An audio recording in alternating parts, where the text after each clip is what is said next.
I'm Josh Jackson, and this is OCF Crosspoint. Have you heard the story of the man who was blinded, then cared for by a couple of virtual strangers, and who ultimately became a follower of Christ? His story is next in episode 45.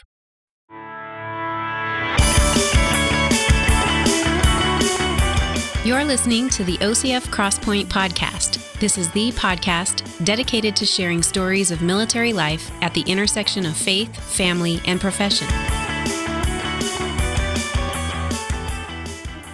When I first heard the story of Marine Corps Captain Nick Koza a few years ago, I was intrigued by a few of the similarities between his story and the Apostle Paul when he was converted on the road to Damascus. Now, let me be clear. Captain Koza wasn't going around persecuting and arresting Christians. But the fact that he wasn't a believer, then was blinded and cared for by some guys he hardly knew, and through that process became a follower of Christ, well, the resemblance to parts of Paul's story is pretty remarkable. In fact, Captain Koza even acknowledges the similarities between the two stories. Take a listen to this comment. It's crazy. It's really funny just kind of seeing where Saul was in his life. Obviously, he was persecuting. I wouldn't say I was out there actively doing the same thing, but I mean, we were both not for God at that point. So as you listen to my conversation with Captain Koza, pay close attention to not only the similarities I've already mentioned, but also to the themes of fellowship, friendship, and faith through his interactions with Matt Haskins and Kory Defore. And finally, I'd like to hear from you. Tell me what you think about Captain Koza's story. Or maybe you have a story of your own you'd like to tell me about. You can let me know by sending an email to podcast@ocfusa.org. Enjoy my conversation with Captain Nick Koza, United States Marine Corps. So, Captain Koza, thanks so much for joining me on Crosspoint today. Thanks for the invite. Tell me more about yourself, just maybe where you're from, your military background, and that sort of thing. Sure. So I'm from southern Minnesota, Albert Lea, Minnesota, born and raised there. Grew up there, grew up in a Catholic family, and then through high school, I decided that was definitely my dad was in the military, and you could just tell that there's a difference about him than most other people, and kind of something that I saw in all military people. And so my dad was a pararescueman in Vietnam, and he carries himself not prideful, but with a sense of confidence that I really looked up to. And so just based on that, I definitely wanted to join the military. I didn't know what I wanted to do necessarily. Again, with his experience as a pararescueman in Vietnam, he saw a lot of bad things, and he's like, you know what, son, you definitely should join the military. But initially, I wanted to be a grunt in the Marine Corps, and he's like, no chance, you're not going to do that. If you want to join the Marine Corps, by all means do it, but you should do something like flying or something like that. He's a pilot too. And I said, you know what, you're a wise man. I think I will do that. So I went to college in Omaha, Nebraska for a Bachelor in Science of Aviation. Finished that up and decided to join the Marine Corps and went out to TBS and through flight school. Okay, and so part of what we're going to be talking about today deals with your time as you're stationed there in Pensacola. So what I'm kind of curious about is just your time when you first were stationed there. What was Nick Koza like then, spiritually speaking, friends, all that sort of stuff? Yeah, absolutely. Yeah, so kind of back in high school, so again, grew up in a Catholic family, but kind of had a lot of questions about my faith that were never really answered correctly. So through college, I started to really walk away from the Lord, and never was ever a believer before that, but the walk that I did have kind of, it went away. Kind of fast forwarding up again through college, didn't really have any kind of relationship with the Lord. Same thing with initially with the Marine Corps, and it was definitely didn't think I was a selfish person, but it was definitely a little bit more about me than it was later on in life. With friends, it was more, again, just didn't really have any kind of spiritual friends or any Christians or anyone like that, except for this one guy I met in TBS, actually. He was in my squad, in my platoon and squad. His name was Matt Haskins, and from the get-go, from the beginning, he was a different person. You could tell he wasn't out there drinking with everybody or cussing with everybody, and And normally when I saw people like that, I would initially, true confession time here, and I think, what's wrong with you?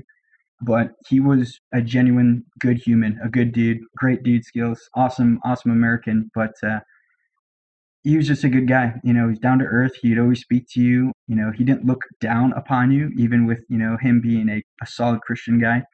But he'd go out there and hang out with you too. Like he was out there in the world, but not of the world. And I noticed that from the beginning. And he was a huge inspiration to me then.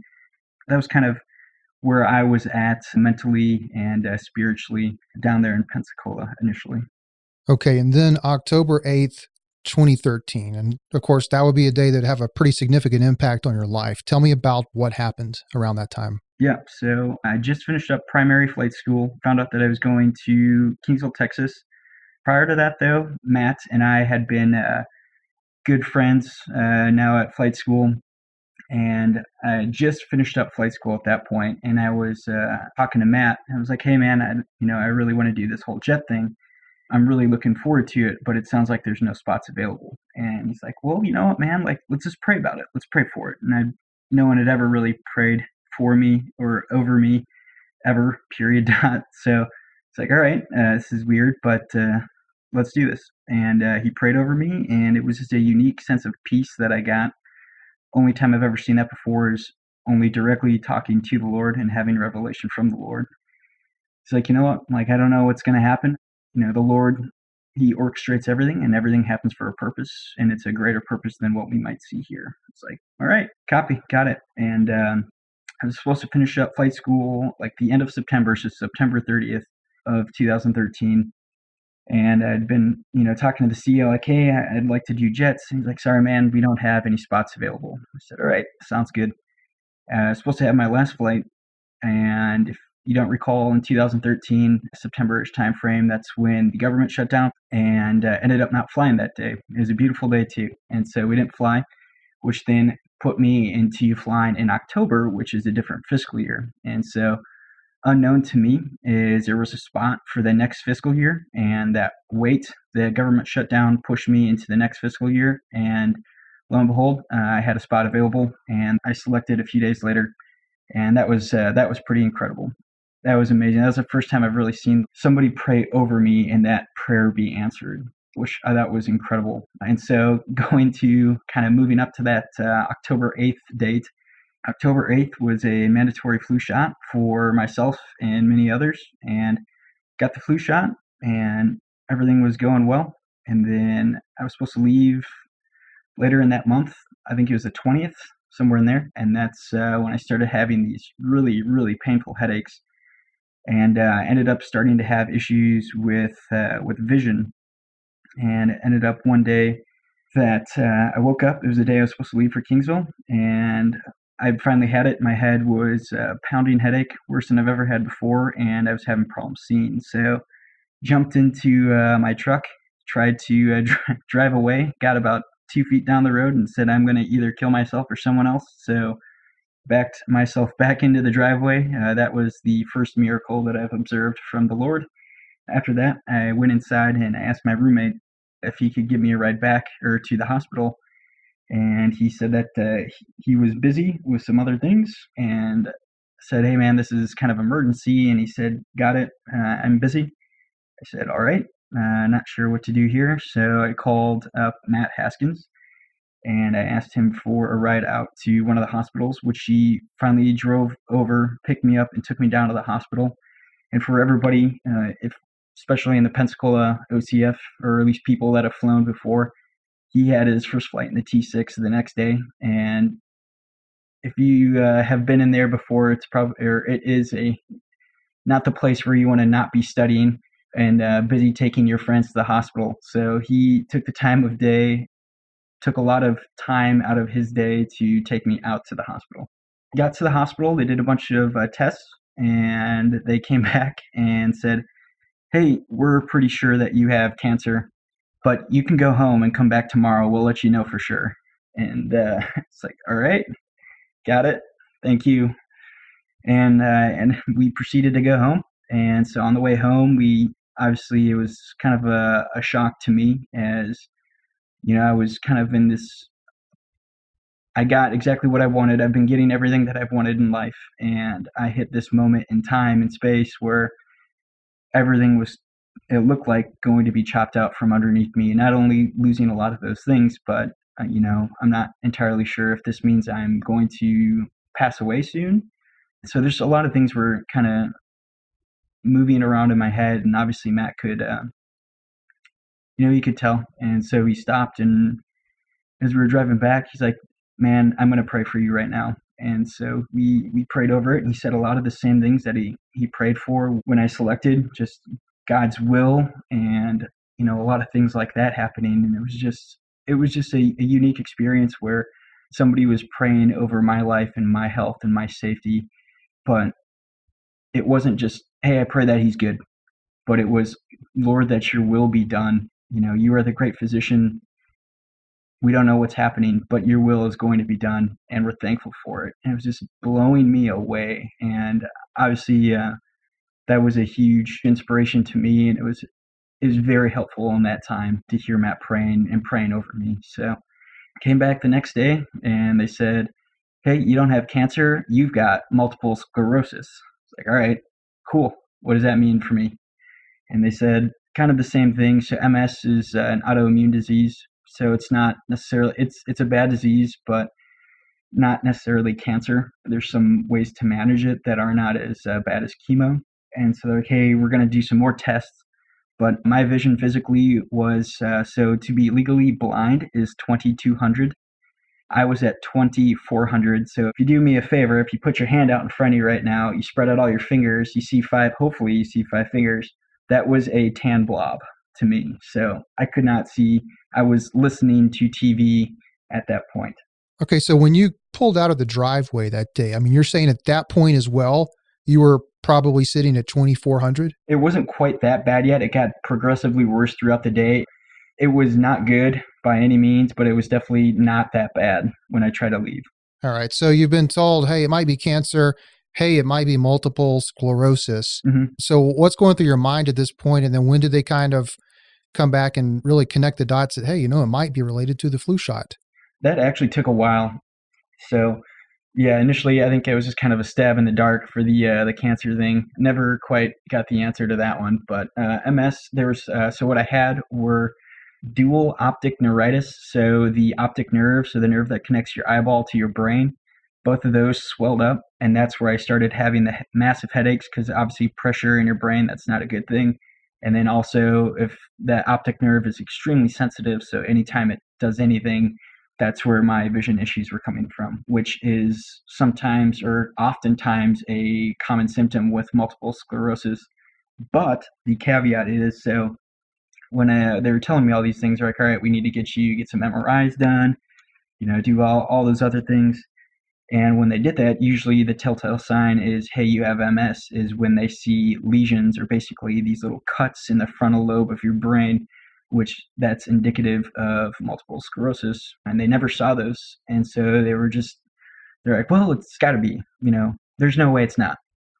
I had this one doctor, he was the ophthalmologist over there at at Kory Station. He's like, "No, man, like it's not MS." And so he was definitely fighting for me just to say it's not MS, it's not these things. And then I think it was like a week or two. So I was in the hospital for about a week, and then legally blind, I think it was like 3 days, 4 days, it was somewhere in there. But it was basically at the end of my time that I was at the hospital, he was just like, I don't know what's wrong. I don't know it's not MS, but I don't know what it could be. It's like, "Have you got any random shots or anything?" I was like, "Oh yeah, I got a flu shot about 2 weeks ago." And his eyes, you could see them get really big. And he's like, "There is case studies of this happening to people that have had flu shots, specifically if you have thimerosal. It's a preservative that they use in the flu shot." And so he did a lot of digging and did a lot of presentations of why he thinks it is not MS. And that's kind of how NAMI got wind of it and said, "Okay, you're asymptomatic for a year, so you're good to go." And so during this couple weeks that you're in the hospital dealing with the vision problems, did you ever wonder, what if I don't regain my sight? Or what does this mean for my military career and my life? Yeah, absolutely. So before that happened, when I selected, I told Matt, it was the day I selected. He's like, hey man, I've been trying to invite you to church for like a year now. Yeah, you've never said yes.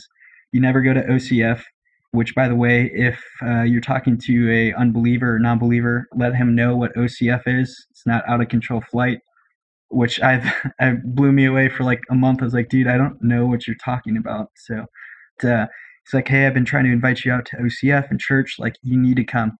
You need to go. It's like, all right, let's do it. So is between when I got the flu shot and before I was supposed to leave is when I went to church, and he's like, oh, by the way, I'm going to introduce you to another fighter pilot. You guys can talk Top Gun and compare watch sizes or something, do what fighter people do. It's like, Roger. So I went over there, met him. His name is Kory Defore, another great American. And, we hit it off. We were hanging out for a while, and it's like, hey, man, I met you for a day, but it was great to meet you, and good luck in Kingsville. And that was that. And I think it was the first day that I was admitted to the hospital. Kory, when I met him, his hands were always in his pockets. And I remember my dad would always be like, when I was growing up, he's like, don't put your hands in your pockets. So that was the first thing I noticed when I met him. And when I was at the hospital, again, I couldn't see anything. And so I could see blobs, and I saw this blob walk in.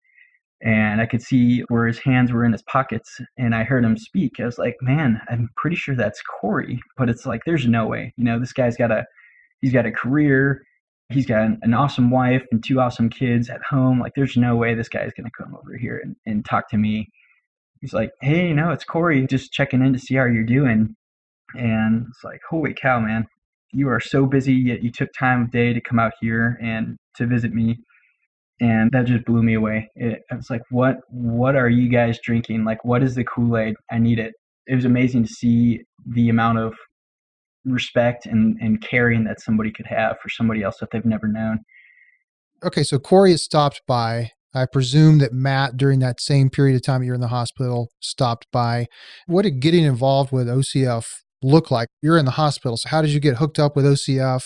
Were they able to take you to church, take you out of the hospital, take you to church? And just kind of talk about all of that, just overall the impact that their actions had on your life during that time. Yeah.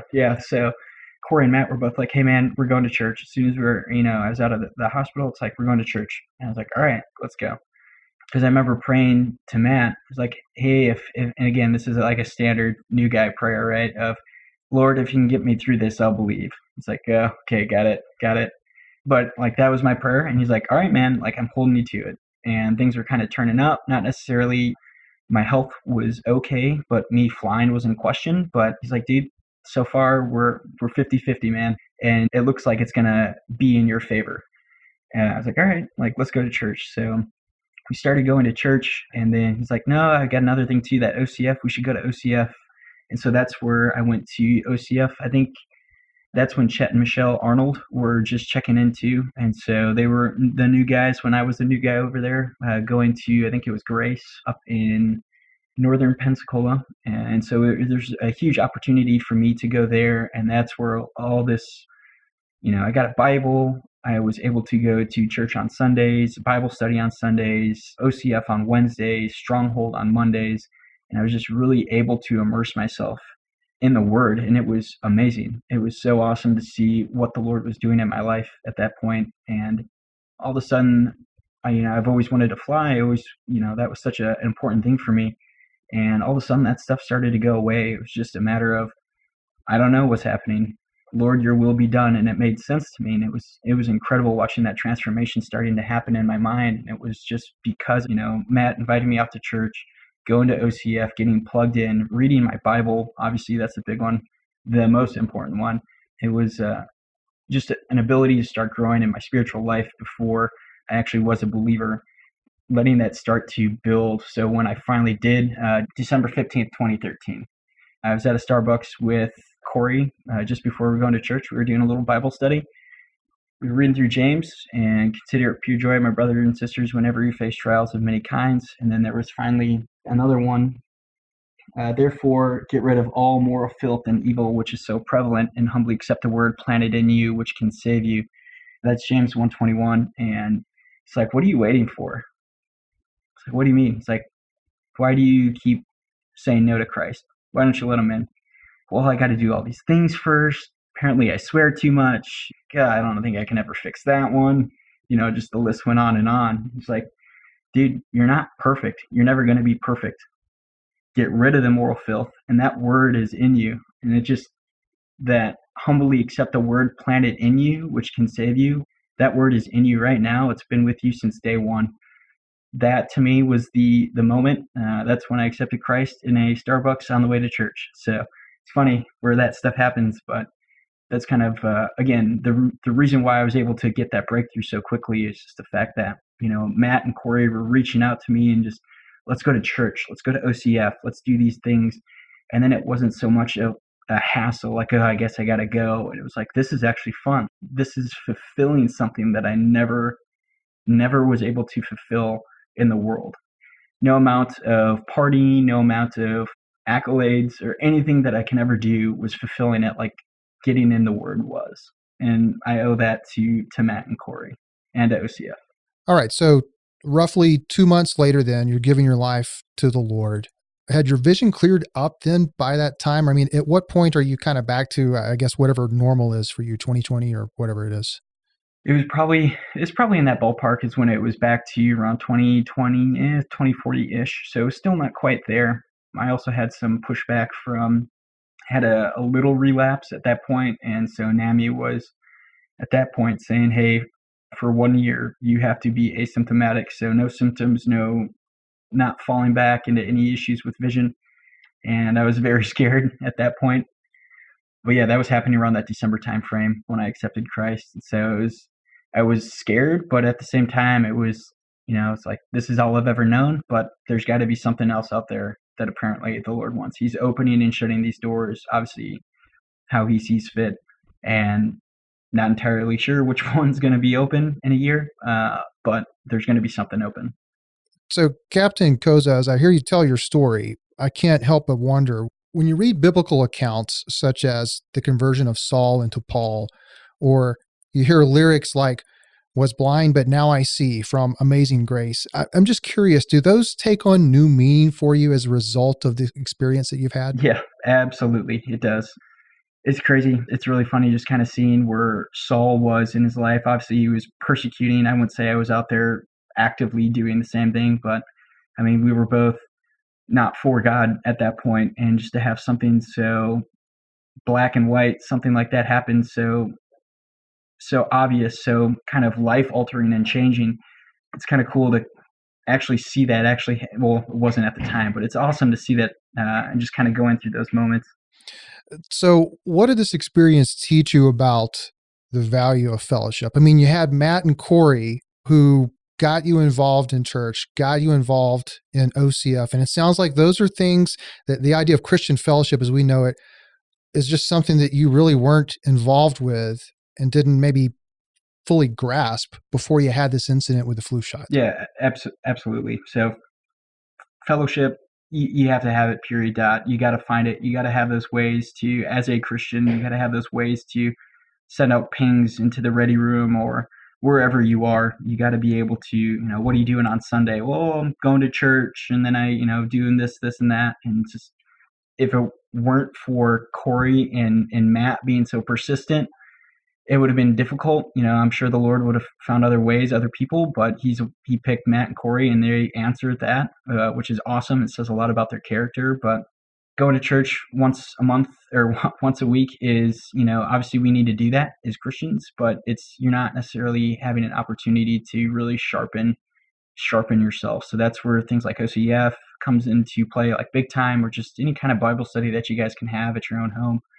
What else would you say that you learned because of this experience? I learned to love Jesus fully, and that was obviously the big one right there. But a couple things there. It gets difficult when you get further into the fleet sometimes to stay plugged in as you move around all the time, and Pensacola is an awesome place to learn. So take the time of day to take as much time as you possibly can to strengthen your walk, especially in Pensacola for the people that are there now. There's so many things, so many opportunities. It's not as busy there, and it's an awesome time to learn. Also, like you're talking about earlier with the fellowship, it's you need to find those things for like specifically deployments. the Mew is a cold, dark boat, and you need to have those lights out there. And so I was fortunate to have a Christian roommate, and then again through those pings in the ready room and the wardroom, I was able to find out that they're having a lot of Bible studies, and just be open about it. There's nothing to be ashamed of.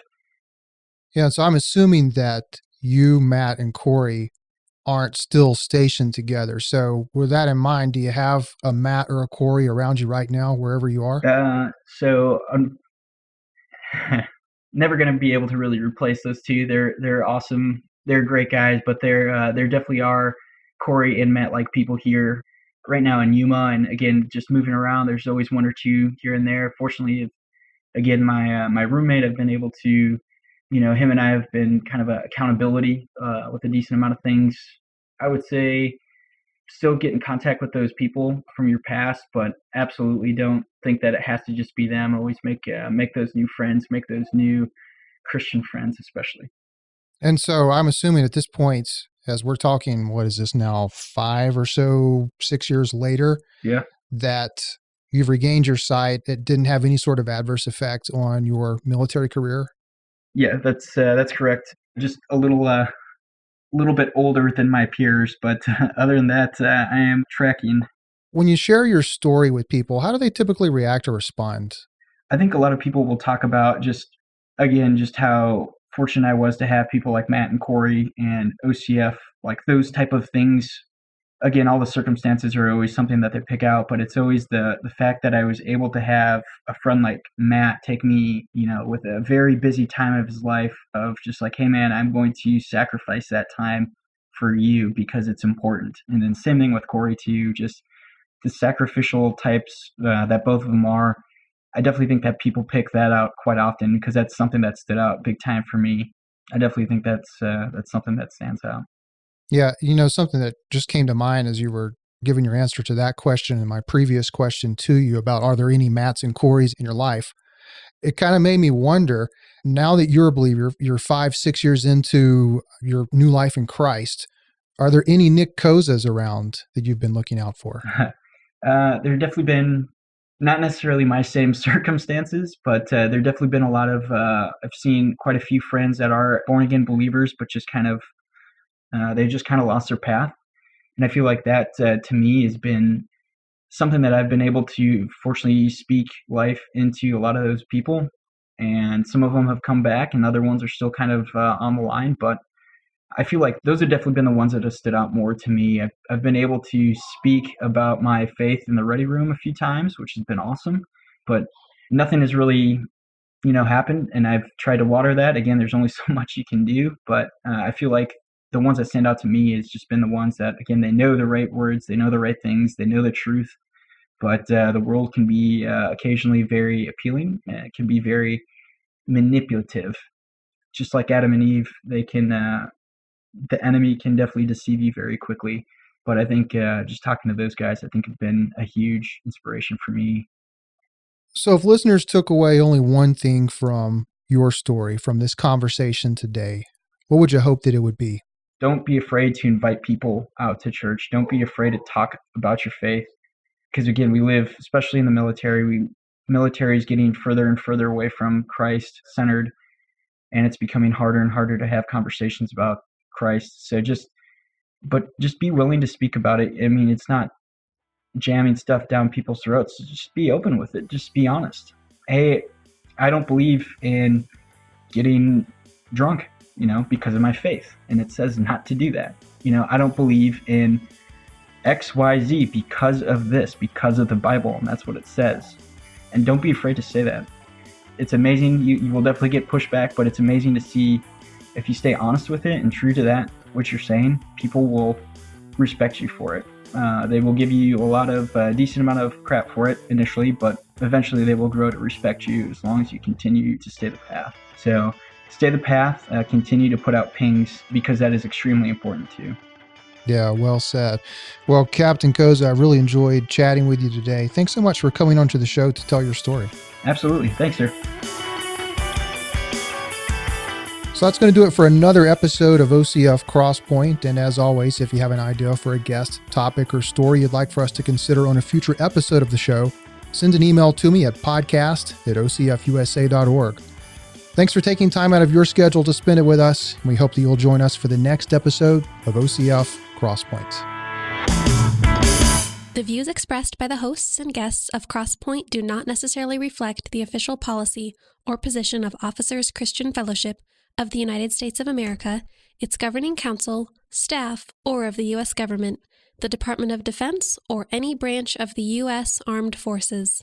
For more information about Officers Christian Fellowship, go to ocfusa.org.